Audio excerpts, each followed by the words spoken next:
Good morning, everyone. Welcome to American Scousers Morning Coffee or Tea with American Scouser on a Monday morning. Yes, he's back. I mean, he's here every Monday, mind you, but he's grumpier than normal today. So, a lot to talk about, a couple of headlines to get to. Too. The Polish Princess here. What's happening? Good morning. Yeah, we've I know a couple weeks ago we had that one Monday where we are like, well, this isn't like most Mondays this year, and again, this Monday isn't like most Mondays this year. But Yeah. we can't leave all of the moaning and whining to the Wednesday, Thursday, and Friday crews. We have to have some of it ourselves. So we're just being really selfless people. Yeah, it's been okay. So, it's been weird. So, let's talk about that. I'm sure we'll go into the game a lot of it too. Sergi is with us. Good morning, sir. Um, it felt weird because well, first of all, I didn't get up to watch that game, but when Arsenal lost points at Everton, which we kind of expected them to do, we knew that was going to be a tough away game, especially they have like the Champions League game coming up tomorrow and stuff like that. Um, when we that was like I woke up to that being 1-1, and automatically it felt like well, the Sunday game doesn't matter as much anymore. And it just felt like the players thought the same thing, which I can afford to do that, waking up in my bed and checking the phone. But it felt like everybody was kind of in that mode where, oh, this is a freebie. And that's how we started. And in the Premier League, especially against Fulham, away, you just can afford to do that. Yeah, I mean, granted, they started okay. I mean, the first 5 minutes were a little rocky, but then McAllister's banger goes in, and you're thinking that's going to flip the entire game. Yep. But unfortunately, that was the moment where it flipped off. Everyone was like, "Oh wait, we're up. Let's just not even. This is easy ride." And all of a sudden, three mistakes later, bang, 3-1. I think the important thing to keep in mind is that even though we lost, the magic number still went down from 13 to 11 because Arsenal drew. So even it still was a good weekend. We still gained 2 points essentially on the title clinch because Arsenal didn't win. Obviously, we would have much preferred that number to then be an 8 instead or whatever would have been or 9, I think it was. But yeah, it just disappointing. It felt like you mentioned, it felt like the players were already going out on the field to play in a league where the trophy is already won, and they were just going through the motions. Not all of them, I'd say majority of them. I think we could argue that McAllister was there to play, and then obviously when Lucho came on, when the subs all came on, honestly they made a huge impact. But then again, it's easy to make an impact when you're chasing a game and you have the ball. I think that's the thing that people forget sometimes is that, we can see the impact these subs make, but also Fulham has to sit back and absorb the pressure because they're up. So they're going to absorb the pressure. Can't say, oh, look at these guys putting in, such a better shift when it's playing in their hands for the better shift because they have to be attacking. And you have the luxury of having more depth. So you're putting a lot of quality in, and most teams cannot just like match that for one. And yeah, I honestly thought Fulham was a bit too naive and started sitting back. And I know it's human nature when you're trying to protect a lead, you automatically kind of like start leaning back a little bit more. But I felt like they were kind of like a little bit too naive and they went for it right away. And that game could have been like draw at the end. Obviously, Elliott hits the post and stuff like that. And God knows where that would go from there. It could have been one of those, Klopp-like games where we scored a bunch of goals last minute and stuff like that. So I thought they leaned back too early. But yeah, I think that is a couple of the players I'm going to ask you about. I think that's where I'm going to because people are like, oh, look, yeah, but I mean, he's coming in against a team that's leaning back and defending. So we're on the ball a lot more and they're on the back foot. So it's totally different when you look at players like, I know, like Elliott, Chiesa, and stuff like that. Even like Darwin to a certain extent, which he was half asleep at points. But speaking of Darwin, the GOAT is here. Um, I'd be signing anything with the club offer me. Yeah, honestly, actually, that's the good news, right? Supposedly, he said there's progress. I think that's out of that. That's why I think you're saying Kazi, I think, initially shared that. That's from a sponsored Cadbury's I don't know, some kind of a promo thing. There's a bunch of kids there and stuff like that, and he's answering some questions sitting back. probably like, what's your favorite chocolate or something like that. But then he does mention in that interview that there is progress and he loves the city and he loves the club and stuff like that. But I think, going back to Van Dijk, because yes, that's 2 games in a row when it's like, dude, because he had a couple of errors against Beto. He struggled with Beto in the Everton game as well. I think that's the shocking part, is the fact that the errors came from players that you expect to say, hey guys, nothing is won yet. It's not over till it's over. We keep going. Because these guys have been there and they kept going when we had like even a bigger lead when we won the title. I think that's the disappointing part. The errors coming from Van Dijk and Robertson and those guys that should be the ones saying, hey, like, it's not over. We got to keep going, get 3 points at a time. Once we win it, then we can celebrate. The optimist in me says that Van Dijk has signed his contract, and so he just has been mentally out of it the last couple games because the contract is signed, and now we're just kind of going through the motions until the end of the year. But like you're saying, as captain of the club, you especially can't be going through the motions. All these players, they look to him. They look to the guy who never makes mistakes. And I think once you see him make mistakes, I think it just forces the rest of the team to sort of play a bit more, I don't want to say scared, but sort of naively, because they see this colossal of a man that supposedly is infallible, and you see him make a couple mistakes, and all of a sudden just kind of just trickles through your head and go, well, if he's making mistakes like that, I mean, I don't want to screw up my thing because I know he's going to be at me, and then it sort of can trickle down from there. But he is human at the end of the day. I think over the course of 7 years, he's allowed a couple games. Unfortunately, it's back to back, and it's not great. It's not like it's a little mistake; they're pretty egregious mistakes. But he is human, and he is the captain of the club, and that he will come back and do what he needs to do. Yeah, I mean, I'm not as worried about it, but yeah, one hopes that it's because of all that's going on in the background over here. So a couple of things to get to over here. So we'll talk about this lineup thing because that's like the biggest complaint I see is on Discord and on social media that we don't, Slot doesn't rotate enough. He has his favorites, and those are the guys he's playing. But in any freaking scenario, Robertson and Van Dijk were going to be out there to make those mistakes. So it's not like, people are asking for players like Chiesa and Elliott and stuff like that.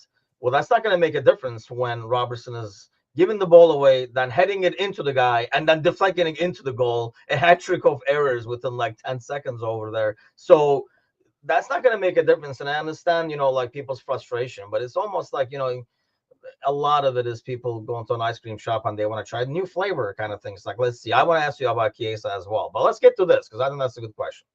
Do the last 3 games without Trent show why he's so important for us? I think there is a level of importance that he brings to the squad. I think no one will ever deny that. I think part of what we've been doing this year is sort of been a blend of what we had been doing for several years and what Slot wants to try to do. And part of that is relying on the guys who are the playmakers on your team that are used to making those plays. And Trent was the focal point of Klopp's system. Everything revolved around Trent, right? So obviously we saw his impact on the game that way.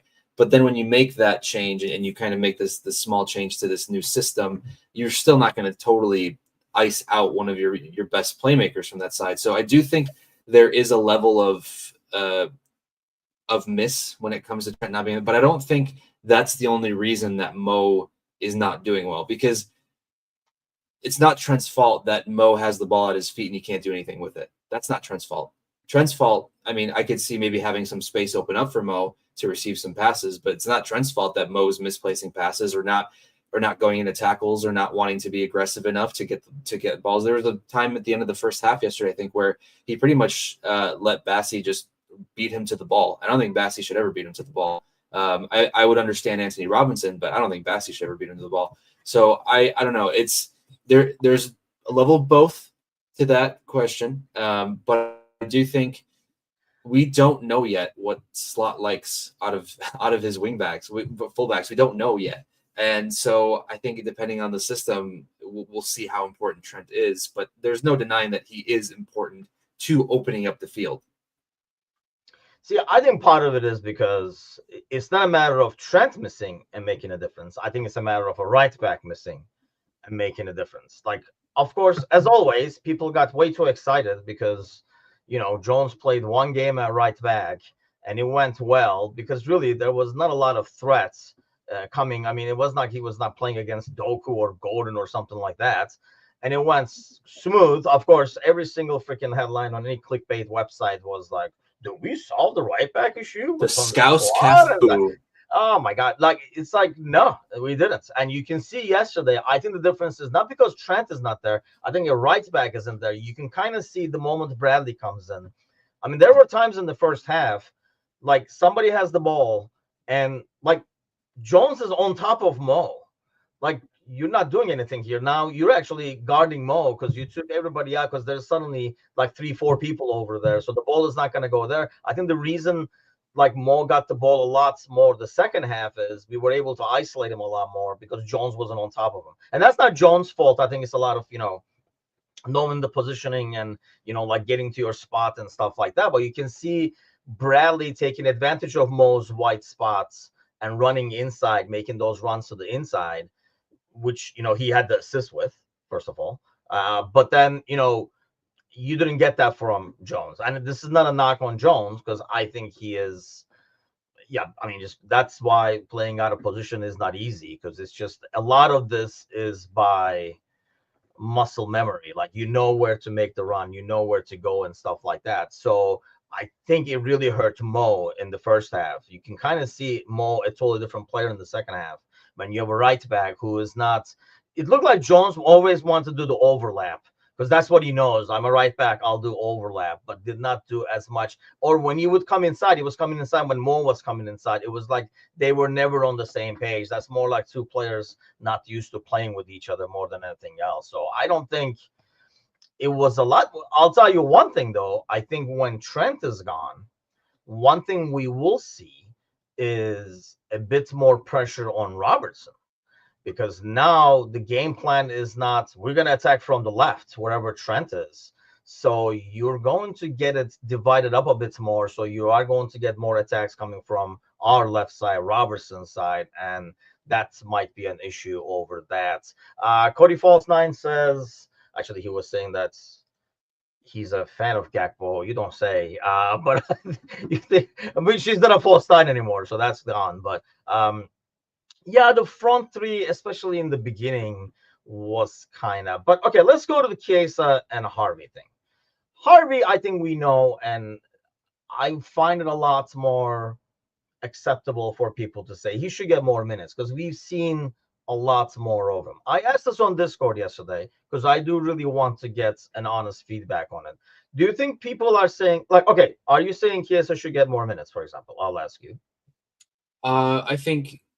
I think Chiesa could use more minutes as in coming in earlier, but not starting. I think having him impact the game for 30 minutes as opposed to 12 is probably in the better interest of the team. I'm not going to sit here and say he should start.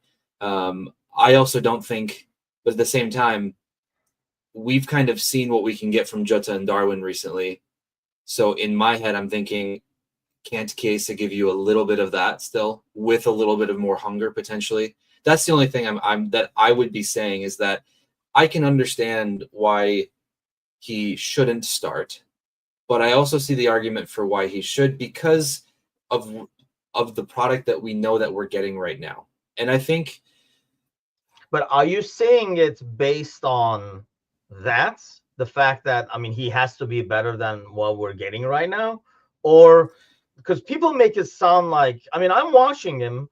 And yeah, you see the efforts. In some ways, I see an effort to a fault where he's over trying, right? And that's why he's screwing up because he's trying to make that impact. But people are making it sound like they look at those 5 minutes and they're like, he's so good. How come he's not playing? And I'm like, I'm not seeing that. Like, I understand I agree too that he should get more minutes, but more based on what you just said, that we're not, it's something different to throw at team. and let's see what we got in him, as opposed to look at his 5 minutes there. That was amazing. We need more of that. Yeah, that's what I'm saying is that, and we said earlier, it only looks that much better because we are chasing the game and he's getting the opportunities. If he played that first half, there's a chance that none of us want to see him in the next game if the same thing happens. Like if he played just as Jota did in the first half, then we're sitting here going, what's the point of having him out there anyway, right? So I think with the Chiesa situation, it is just doing something a little bit different. And I feel like the one thing that he has that is Jota-like is that he can use both feet really well. And I think he's a clever enough player to make good runs. And sometimes we just need the right player to make the right run and not be offside, or, be a little bit stronger on the ball, where I feel like Jota is a little weaker on the ball and Nunez can't stay on side. So I feel like Chiesa can give you a little bit of better of both of those. But, if he starts, so be it. But I think he should get at least 30 minutes. Like, he should have come on for, like, it should have been a Diaz and Chiesa coming in for Jota and Gakpo. That's where I was thinking. Yeah. Okay. Yeah, see, here's where I'm like lost with that. And I understand that, but I don't think this is fair to say, because like one of the shots he got off, if Mo does that, we're like, dude, pass the ball. There's a bunch of people in there, you forced the shot. I think that's like the difference. I think that's the part that I don't like, is people like, he forces something and then it goes to, well, at least he's trying. I understand he's trying, and I'm not saying he's not trying. I'm actually saying he's over trying sometimes, because he's trying to make that impact, get his moments, as opposed to playing within. I think that's one thing I like about Elliot. Like, you can see Elliot trying, getting shots on the goal too, but it's still within the play. Like, he plays the pass when the pass should be played. He takes the shot when the shot should be taken. Whereas with Chiesa, I feel like he's like, I gotta make an impact, so let me do this. It's like the guy who chugs up every freaking like shot in basketball or something like that. It's like, dude, like, you had two guys on you, so somebody was over. Can you blame him though when you come in down every single time you play? You come in with your back against the wall, and what you're meant to do is to go out there and make an impact, right? A bit of both. No, I know what you mean, but this is why you're not getting the minutes. If you're going to come out there and, run a solo to be the James Harden of Liverpool, you're not going to come in. He's probably not getting the minutes because he's not training well. It could be too. Like, there has to be a reason. I just, I do get that. Like, you have like 5 minutes and go kind of thing. So you're trying to make something happen. And as a striker, I'm sure it's already in his system to be a little bit selfish and stuff. So I definitely do get that.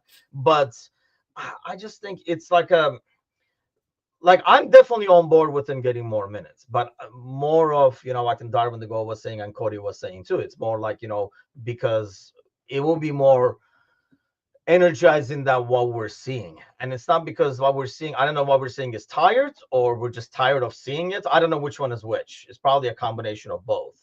But yes, I mean, going back to what you're saying, maybe it would have been more interesting to have Chiesa out there as opposed to Nunez. But then people are going to be like, how come Nunez didn't go in and he should go in and stuff like that? So, I mean, Kevin is right over here too. Probably a good time. Kevin and his boys are on a roll over here, by the way, the Crystal Palace team. By the way, I do want to get to this real quick just to address it. But why is it that when Liverpool is deemed failure if they don't win the quad? That's basically just people hating at this point. It's almost like, you won the lottery and somebody's like, yeah, but you got to pay taxes. Like, I don't care, dude. I won the lottery. The problem is that the dude saying, oh, you have to pay taxes, are some fans of this club too, right? It's not only outside fans. There's fans of this club who can't even appreciate having a title because, especially on I think in our channel, and I know this Monday's show in particular, all year we've been saying a title is fantastic. If we just win the league, that's amazing, right? It's okay to not win the quad every time because no one's done it for a reason, right? I mean, so you can't expect that every single time, and so this should be something that's celebrated and enjoyed, and not just deemed a failure because we only won one trophy. It's the biggest trophy. I think the only part that I will agree with it is I don't like, stumbling across the end parts. I mean, I do want us to finish strong. So hopefully, like Oh against yeah. West Ham and Leicester City, go back to winning games and not win it because Arsenal is even worse than we are, or we open so big of a lead that despite our collapse, I mean, if somebody was on our tail, it'd be probably a lot more like dangerous right now. It still feels like really safe, But especially would with we be? pictures. But would we be playing the same way if it was a race, a really like a Yeah, tight I mean, race? that's my point. I think if Everton loses to Arsenal on Saturday, we see a much different attitude coming out to that pitch yesterday. Mhm. But that's not a good thing, mind you. It might be human, but it's definitely not a good thing, especially from the players involved. That did look like it looked like we ordered it on Amazon. I mean, we're like tracking on the phone to see when the Premier League trophy was going to be delivered. Like, it's no, you still got to get like the points. I think that was probably the most disappointing part of it than anything else. So, how many minutes does Slot give him? I think we're going back to Chiesa on this one. I'm not sure. Not a lot. I mean, I don't think he's ever gotten more than like 10 or 15. He had quite a few minutes against Plymouth. But and that was see, like that game, for example, I go back to, and what was the other game he played before Plymouth?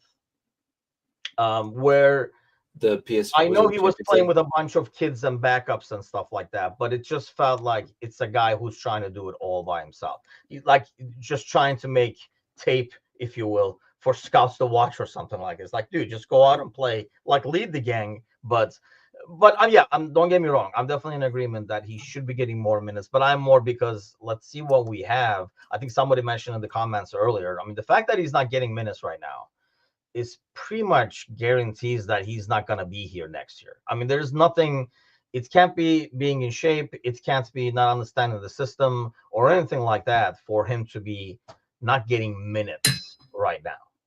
Mind you, everybody is healthy too, though. So there's that. I mean, we have the entire front six healthy, and he was always the fifth and sixth choice. It goes back Yeah. to what you're saying. I mean, I agree. I'm not the biggest, obviously, Nunez fan, so I would have liked to see that instead. Maybe he wouldn't be offside, or he would anticipate a pass coming to him.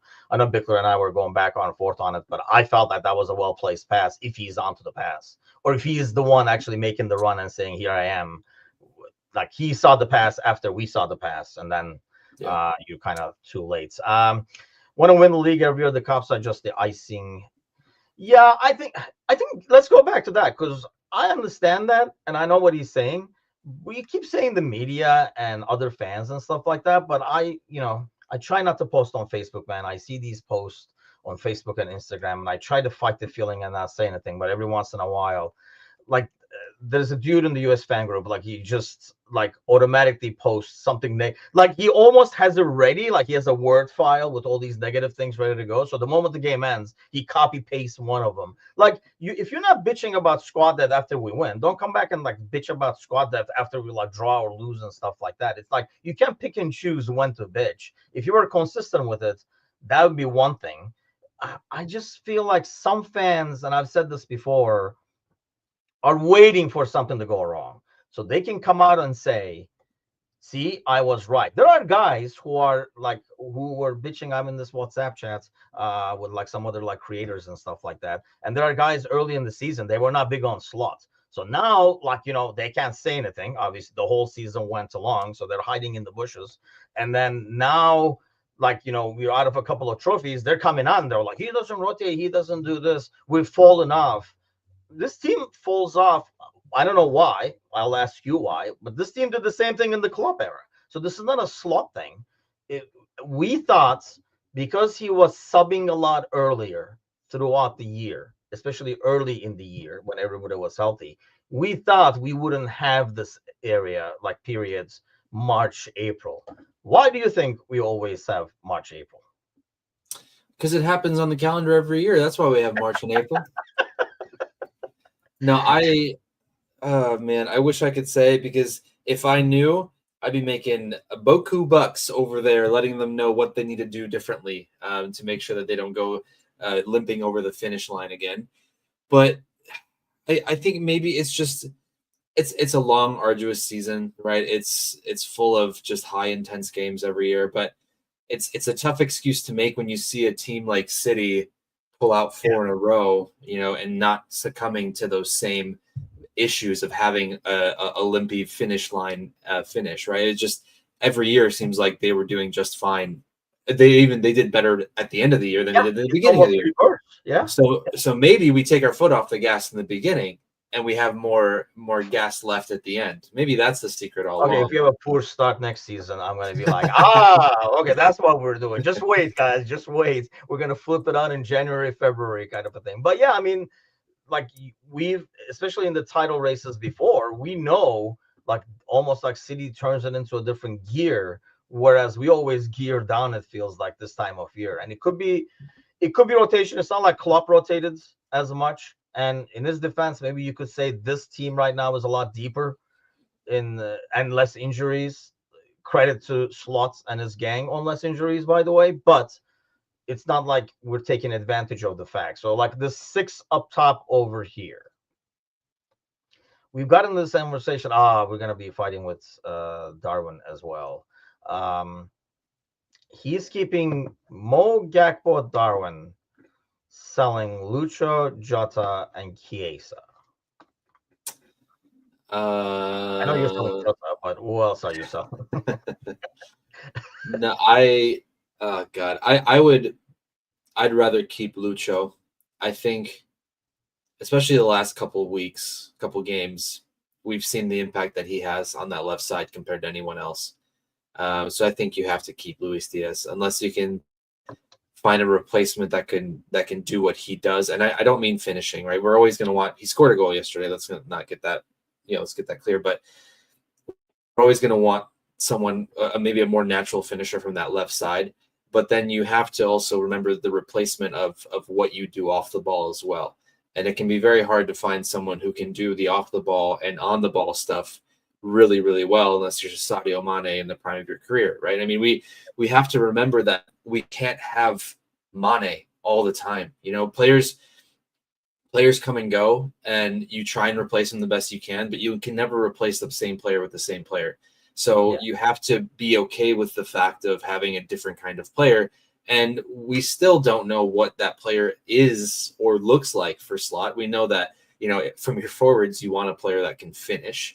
But I think I'd much rather, if we're comparing, let's say, Diaz and Jota, and you have one who does off the ball really well and has a stamina of 5 marathon runners, and you have a guy who can finish incredibly well but can't stay fit and doesn't really do much off the ball, in my opinion, then I'm keeping the guy who doesn't finish as well but can impact the game in different ways. So I think that's where I'm at with. So I would keep Gakpo, Lucho, Mo, and if Chiesa wants to stay, I keep Chiesa because I think it's just good depth for the money that you paid. I mean, is it depth if he's not going to play though? Injuries happen. I don't know, man. But this is what we say, right? That happened. The dude rotted over there.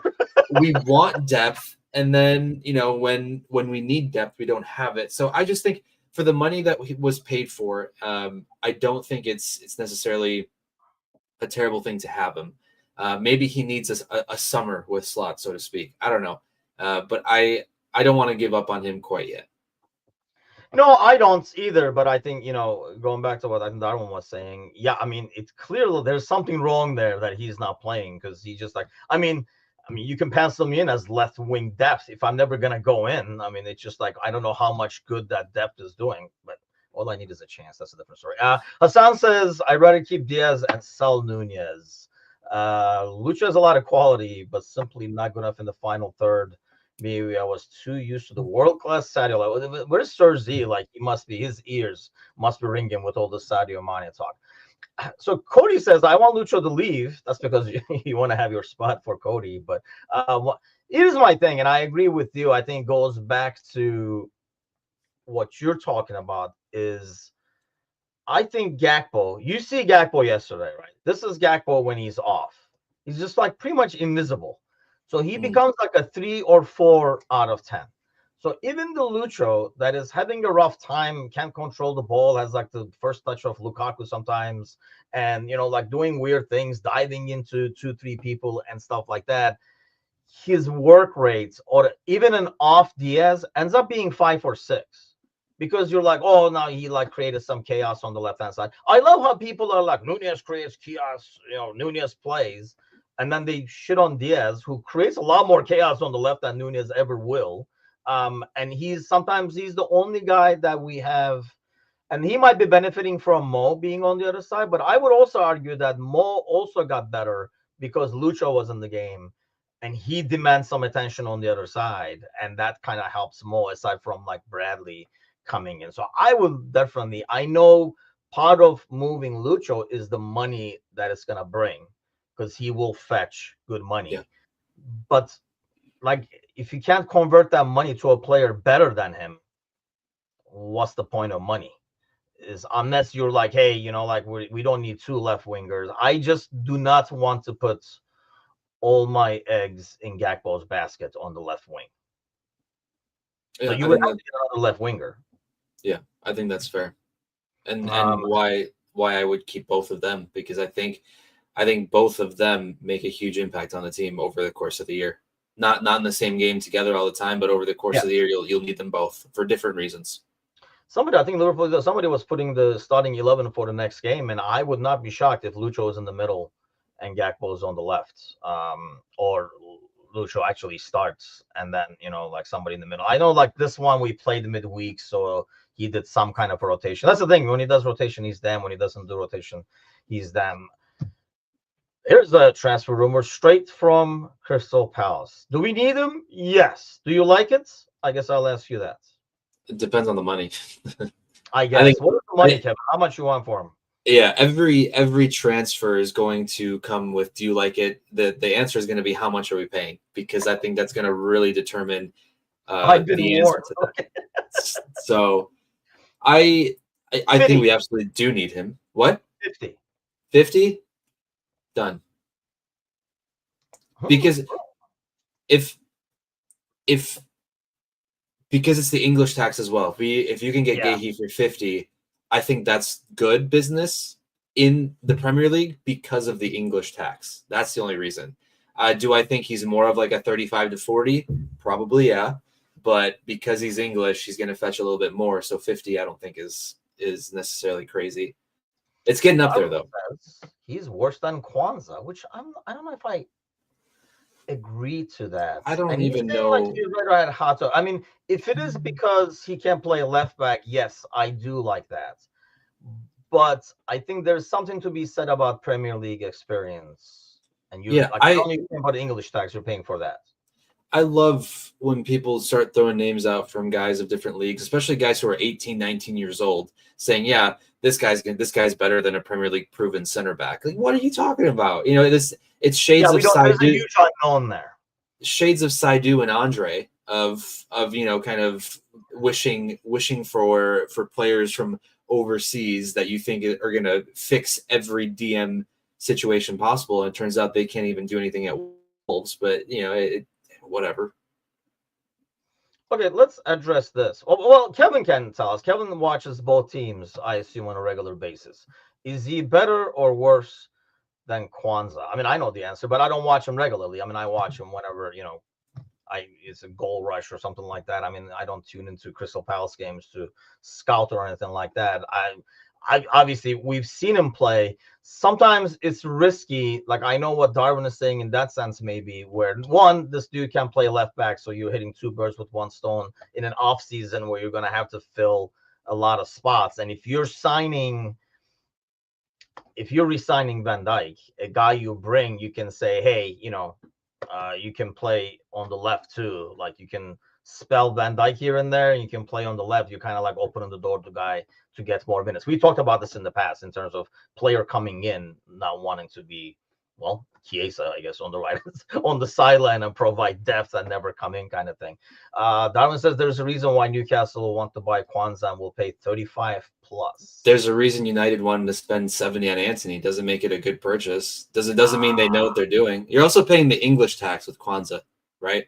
Yes. So that 35 plus is a little inflated. I mean, look, don't get me wrong. I want Kwanzaa to succeed at this club. I want him to be part of the club. But if they want 35, 40 for him, I don't say no. I If feel they like pay 35 to 40 for him, you're selling Kwanzaa. yeah. So for 10 million, you're upgrading. You're saying an upgrade to Gueye. Mhm. Is that what you're doing? Okay. Yeah. Yeah, I'm I torn on that. Kevin, help it us, man. I mean, is 10 million? Is he worth the you're extra giving 10? you're What are you doing? giving us nothing here, Kevin. I look, I think Kwanzaa is a good center back. I think we as fans like to overrate our own players sometimes. And I think Killer. we fall. Don't even get me started on the whole Kelleher thing. My God. Oh my God. But I know that we want the best for our players, and we think that they are the best. But there is something about Kwanzaa that I feel like isn't all there to warrant, let's say, sort of like that. People are saying he's the next Van Dijk in that sense, or he's going to take over that and be that kind of center back. And I just don't see it. I don't know. It's too early. Like, I don't, we didn't watch Van Dijk when he was this age. He was at Celtic, wasn't he? No, that's a good point too. So Yeah. I think that's with center backs, especially. I think it's more that it's not like a winger or anything like that. I think with center backs, that game develops a lot more over time. I like the kid's confidence. I like that he comes in even after a bad performance and he plays the same way. He doesn't play scared. And that's a good sign going towards the future. I mean, is he going to be the next Van Dijk? I have no idea. But the problem with him is, especially with fans, he is going to have a thick skin because he is the next Lauren or Gomez or whatever. Like, whatever happens, Scapegoat. like, where was Kwanzaa there and stuff, even if he's like nowhere to be found and he doesn't have a problem and stuff like that. So Konate's agents, yeah, I saw that news, that headline, 200,000. Since you want to talk monies, is he worth 200,000 a week? Bear in mind, by the way, like, this money is going like kind of like crazy, and we talked about this in the past. I mean, 10 years ago, you were like 200,000. What are you, crazy? But now, it's like he wants 200,000. It just sounds I guess mild. I guess what's important to do is to compare it to the rest of the club, right? How And I much know is he getting? we've looked at stuff before. We've talked about it before.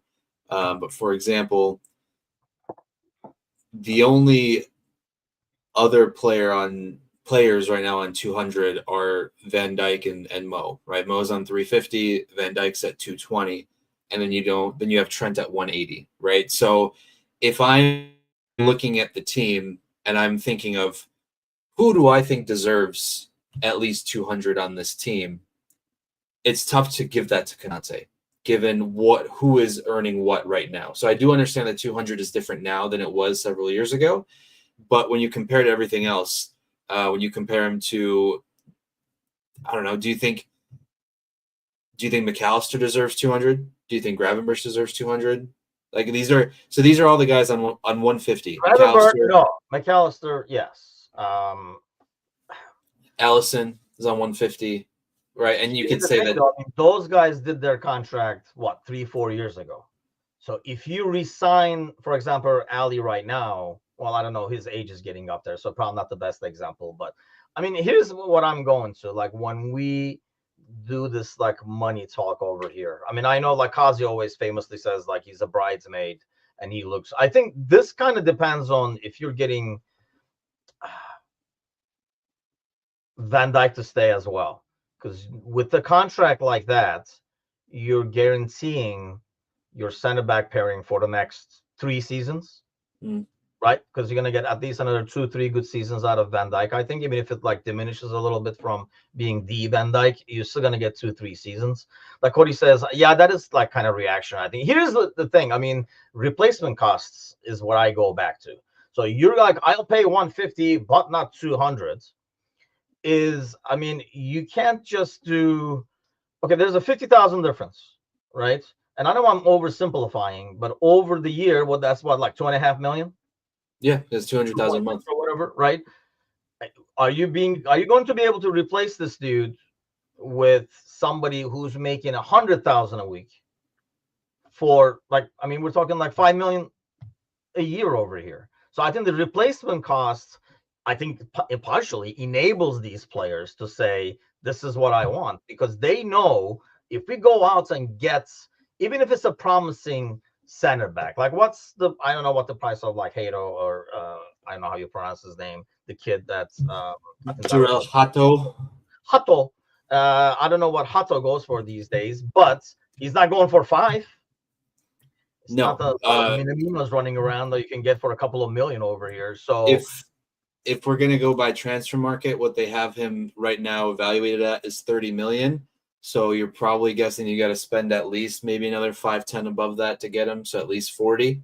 yeah, 40 so for. are you gonna go 40 million to a guy you don't know at the Premier League level and stuff like that, as opposed to keeping the guy you have and giving him another 50,000 a week, knowing he's a proven center back, he's captain France and stuff like that, and you can probably have. And I know he has brain farts, but we don't sell Van Dijk right away. I didn't see anybody coming up yesterday saying we shouldn't re-sign Van Dijk and stuff. Look at Trent doing his like work in the background, man. I know Ajax says a lot of people are generational. If three fans said that, I'll pay 70 for him. Sign me up. You've convinced me, man. I mean, I would still get him. Don't get me wrong. I'm okay with getting him because I don't think you're getting Gray for 50. I just threw that number out there just to put you on the spot. But I think it's not a huge risk to get a guy at 35, 40, especially if he's fixing 2 problems at once for you. And yeah, you might be getting a guy down the year who's going to be worth a lot more, kind of thing. Can't afford to lose him as captain. What, he will never win anything at Palace, so why not? That doesn't answer our question. That's not answer the question, Kevin. How much is he better than Kwanzaa? Stop thinking about Palace. Don't worry about Palace. They're not going anywhere. We want to know if he's worth the money, or how much money if he's worth, and he's worth that better than Kwanzaa, kind of a thing. Look, and I'm all for Jarrell Hato too, right? I mean, there was that rumor when he came to Anfield to watch a match, and everyone's like, "Oh, he's signing for Anfield." He's like, "No, I'm friends with people here, so I wanted to come watch the game." I'm all for it, but we have to also sometimes understand that it's not as easy as just throwing 40, 45, 50 million and making it work. We've seen teams throw a lot of money at young guys and it not working out, and I understand that he has that leadership quality. I understand he's the youngest captain ever, right? I mean, we have young captains on this team already, right? I mean, you've got Sobo, who was the youngest captain of Hungary, of his national team, not just his club team. So we have guys like that. So I don't think it's a leadership thing, even though you liked that your back line are full of leaders, right? I mean, that's kind of what we have in the sense of with Konate, Van Dijk, and Robbo. They're all pretty big voices, especially for the national team. So I'm not against it. I just think we need to temper sometimes our expectations of spending so much money on this new toy, especially a toy that's only 19 years old. Like, I mean, there are growing pains with that, coming to a new league, new country, new system. And we saw what happened with Lenny Yoro over at United, right? I mean, record transfer for that kind of an age of a defender. And granted, he got hurt, but who knows what to expect from him as time goes on. So I don't know. It's one of those things where the difference there though is, because you brought up his name, he is entering a shit show as a kid, whereas Hato will be coming over into a more stable environment with a bunch of Dutch dudes that will probably bet him in, and Van Dijk, a guy like Van Dijk to learn under and stuff, as opposed to Maguire's big head. I agree to that. However, slight devil's advocate though, given the changes that this team needs to go through this summer, could there be turbulence here as well? There will be. That's the only thing too. I understand there will be some. I mean, depends on how much change, I guess. If 2 out of the 3 stay, like, is that really gonna I mean, Trent leaving doesn't look like it's gonna cause any turbulence, which is another reason he should have never. Oh no, I'm not talking about. I'm talking about the amount of people that have to come in this summer that we've talked about. Yeah. Of having 5, 6, 7, maybe 8 players come in potentially. I think that does cause leave a little room for some turbulence. I'm not saying we're not going to be United levels, but you can't say it's going to be 1000% easy, peachy, breezy, beautiful cover girl, whatever, right? Coming in and having it be I don't fine. think peachy is one of those things, by the way, for cover girl. Easy peasy peachy. Hey, I worked on their marketing team, and I no longer work now, so you can see what happened. Yeah, that one was removed after you left. The peachy girl cover girl is no longer. No, I know what you're saying, but I think, if I'm Hato, it's a good environment to go into. And I Yeah. think the Dutch aspect of this is a huge part to me, especially talking about, the adjustment of going to a new country and stuff like that. It's going to be a lot easier on you when the coach speaks your language, and there are dudes that you probably look up to, especially a guy like Van Dyke. You probably look up to overall. I think it's like a huge help. I do want to get to Spencer's question real quick, but okay. Kevin says, last thing about won't go for less than, he's put the price tag at 60. You said okay for 50. What are we doing with 60? We're thinking a little bit more than Ooh, about it. ooh, it. He's only 24 though, right? Gahey's 20. Let's put this in context though. Gahey's 24. Kwanzaa's 22. There's not a huge difference between them as far as age is concerned. But Gahey has. Are we comparing Gahey and Hato or Gahey and Kwanzaa? I don't even know anymore. I know. I'm just telling you 60. You make your decision. I don't care if you compare it to yourself. Well, no one wants to compare anything to me. But 60 seems steep. Unless he's on like 100 get Hato for 35. That is what probably the government is going to say. And I wouldn't blame him, because now you're getting a guy who can play two positions for you. Yeah. And addresses is like, and really, especially if you're resigning Konate, I don't know if you're if you're keeping Van Dijk as well, because he probably doesn't want to sit behind those guys for 2 seasons. Whereas you bring a guy like Hato who can play two positions, especially at his age, he's a lot more likely. I mean, I like that move. I think with all the needs you have, spending 60 right now on a center back, just because, we don't want to give an extra 50 to, and I understand, don't get me wrong, like when you give an extra 50 to Konate, that's not the only math.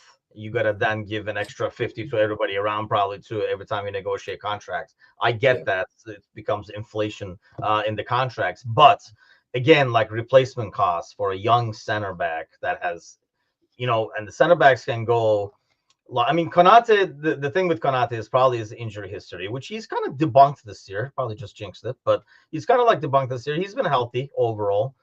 He's been like, and the one injury was a really terrible Endrick tackle. So it wasn't like it was a genuine bad tackle kind of injury. It wasn't just a muscle just running around injury. So maybe that's what, it goes back to slots and all that. Spencer, I want to get to Spencer's thing real quick before we go, because this is where a lot of the argument is. I mean, we've been kind of talking about it throughout the day too. But when we talk about refreshing the starting 11, I don't know who we're replacing over here. Like, you're not replacing the back four. Like, I'm assuming Bradley will be able to start now after playing this and having another week of practice. He'll be able to start. Are we like nobody's probably saying like we need to see more of Costas? Nobody needs to see more of Costas for any freaking reason. His pillow maybe, so he can get some freaking sleep. But apart from that, nobody needs to see more of Costas. I mean, in midfield, if we're changing things up and refreshing it, who are we putting out there that we're like, he'll do better? I mean, Elliott is probably the only guy I can think of. But are you going to replace Szoboszlai with Elliott, which I wouldn't mind in a home game, mind you, where we're going to probably have more of the ball and stuff like that. But, I mean, when you refresh, we're in agreement that we're not changing the back line, right? We're not touching that. Aside from Ali back, because he's going to be over the 21 days or whatever it is now. I think he was at 16 or something. Who are you changing? Like, who are the fresh people you want out there? Bearing in mind, that means you're benching people.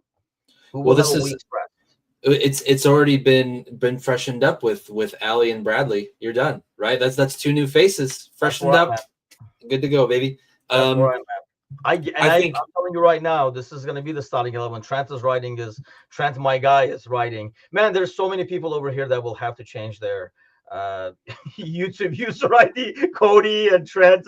Well, no, they just changed the picture. and the same team, Lucho on left, Jota in the middle, and everybody's going to be extremely disappointed. But this team is going to win, and everybody's going to go back to the bushes for another week or so until we play maybe like Spurs or Chelsea or something like that.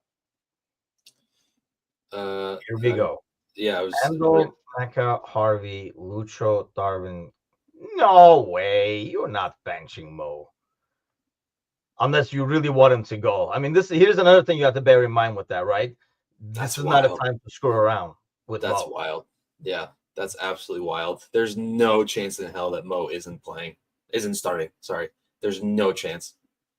And you I mean, if I'm Mo, I'm like, and Darwin is starting, I would just laugh and call my agents. I'm like, check this out. I also really worry about that midfield with Endo, Maka, and Harvey. I feel like they're defensively, I think it would be okay to an extent, but you're not getting the work rate out of Endo, McAllister, and Harvey the same way you get the work rate out of Sobo, Gravenberch, and McAllister, I think. Not the pressing work rate, right? You're probably getting defensive work rate, like Endo's going to win the ball and stuff, but you're not getting, I know that Sobo has been sort of crap the last couple of weeks, but wait, what contracts? Well, okay, you can play. Oh, you need to sign the Ting. Okay, yeah, you're in. I know Sobo's been kind of crap the last few weeks, but we really see how the rest of the midfield looks like even more crap without him, honestly, even though when he's on the ball at times recently, it hasn't been great, but just what he's able to do with his work rate, pressing in from midfield, I don't think you can go without Sobo. And that's the thing. I think he could replace Gravenberch with maybe Endo and kind of have Maka and Sobo push up a little bit more. That I could be fine with, but there's no chance you see Endo, Harvey, and McAllister together. First of all, that's a tiny midfield. I mean, we're not playing Newcastle, so it's fine. You're not going to get absolutely bullied off the ball.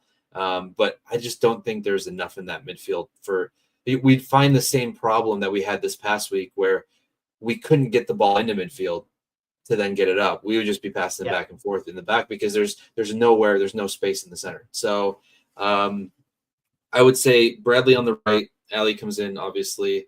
Costas isn't starting. I think we see the same midfield because that's what Slot likes, and he likes that midfield.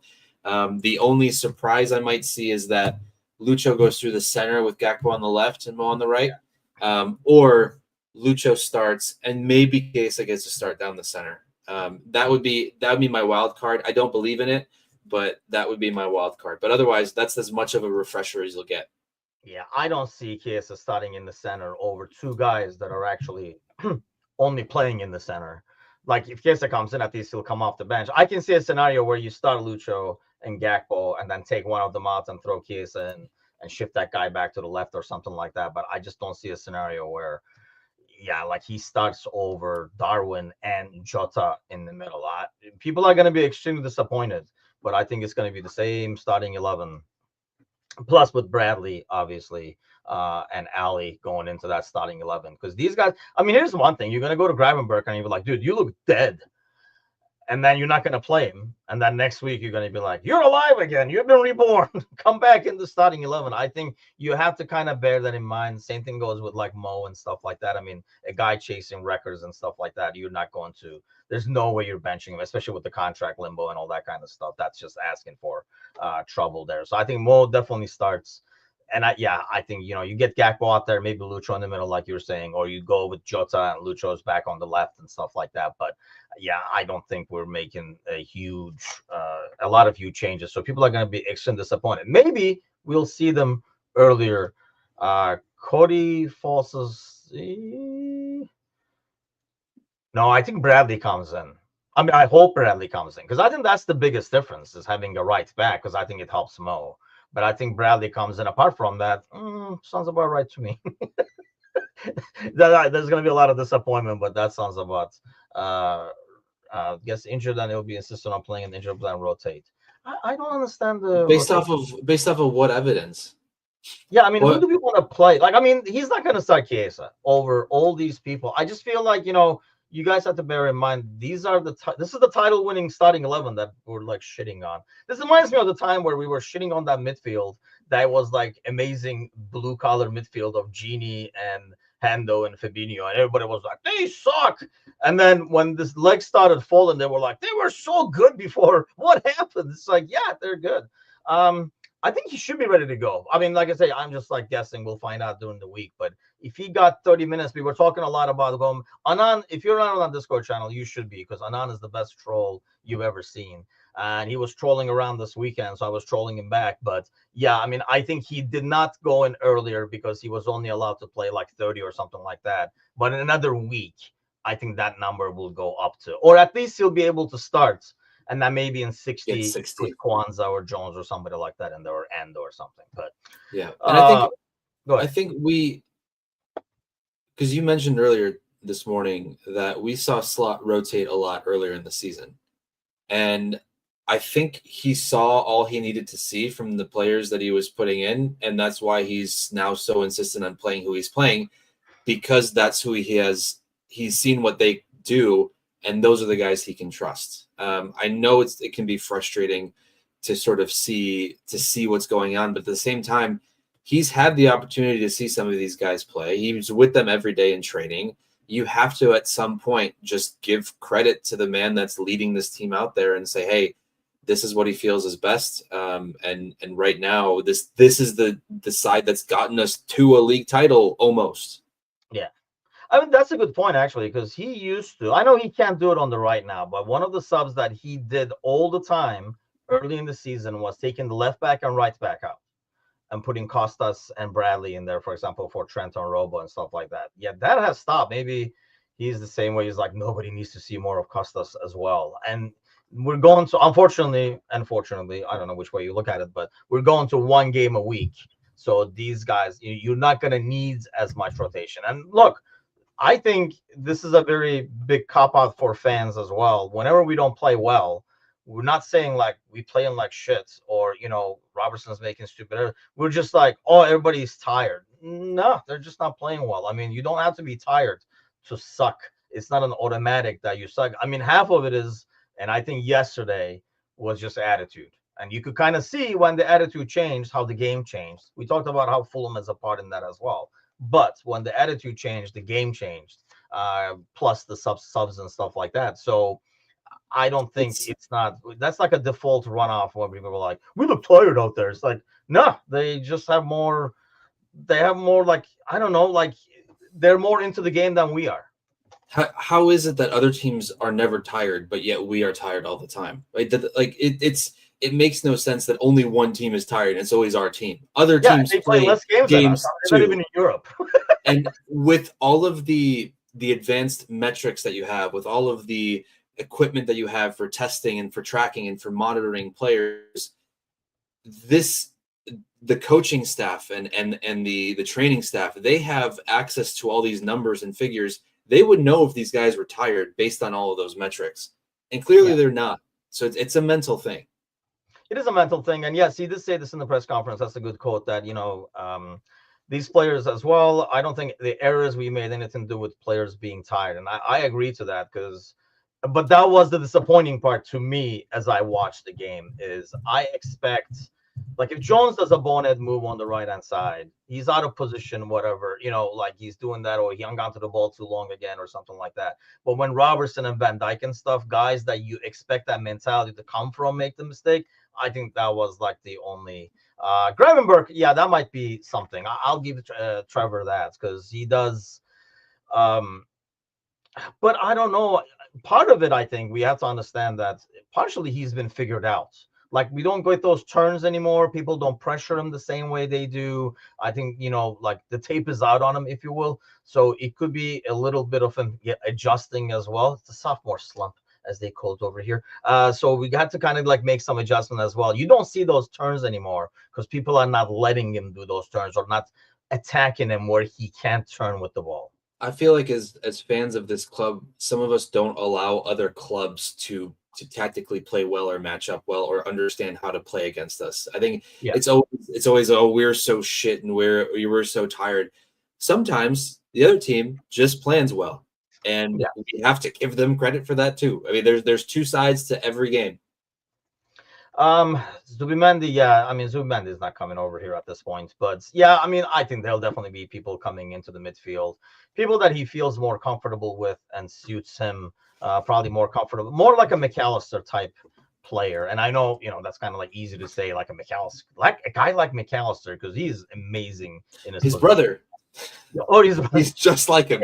How much is your brother? Because I'm sure he'll go cheap too. But yeah, we need, like, I think it's gonna be more of a player. Everybody's expecting like a Fabinho type or like an Endo type player, but I'm expecting, if it is gonna be an Endo type player, it's gonna be somebody also good on the ball.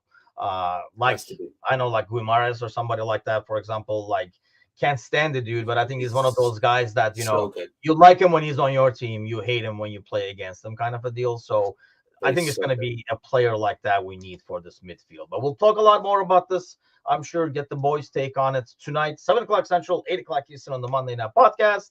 It's Monday. You're freaking off, as always. What are we doing? Who's getting groomed? No one's getting groomed. I'm just taking it easy and maybe taking some ice baths. We kind of won a championship yesterday, so I have to now recover.